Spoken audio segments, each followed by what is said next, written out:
Hi friends, let us see how to convert the horizontal data to vertical data.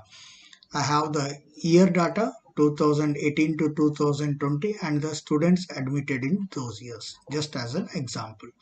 To convert this horizontal data to a vertical, first select this, copy, that is Ctrl C, or right click, copy. Okay, now where you want to place that vertical data, click there, click that particular cell, right click and special paste or paste special.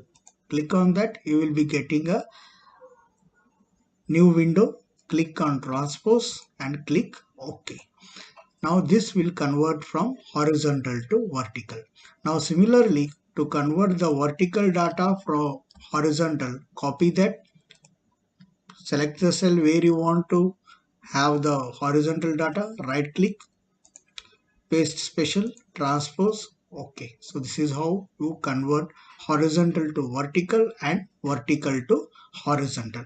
But the main disadvantage of this is, if I change the data here, this doesn't reflect here. That is one of the disadvantage of using this paste special.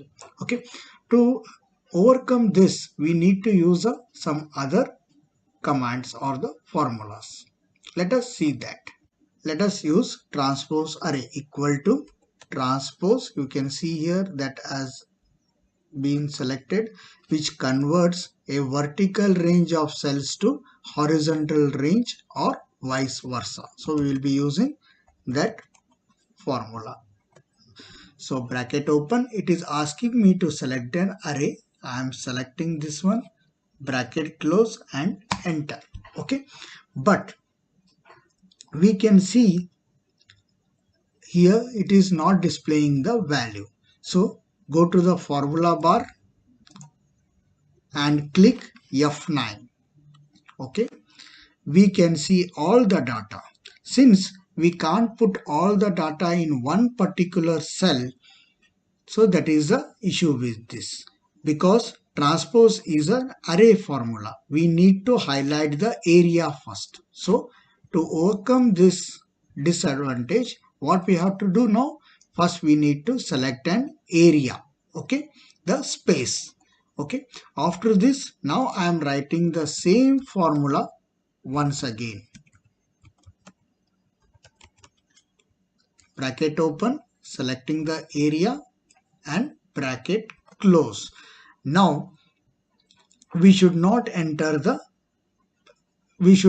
press the enter button. Now I need to, after entering the formula, that is equal to transpose and selecting the array, I need to click Ctrl Shift and then enter. So you can see here all the data has been reflecting here. So now if I change this data, if I change the original data, that will be reflected here. Okay, if I change the original data, that will be going to be reflected here. This is the advantage of using transpose array. So here in this, what we saw a special paste special character, how to convert vertical to horizontal and horizontal to vertical. The main disadvantage was the value was static. If you change the original data, that is was not reflecting here. So we use the transpose array where we change the original data that was reflected in the other data. Okay, thanks for watching.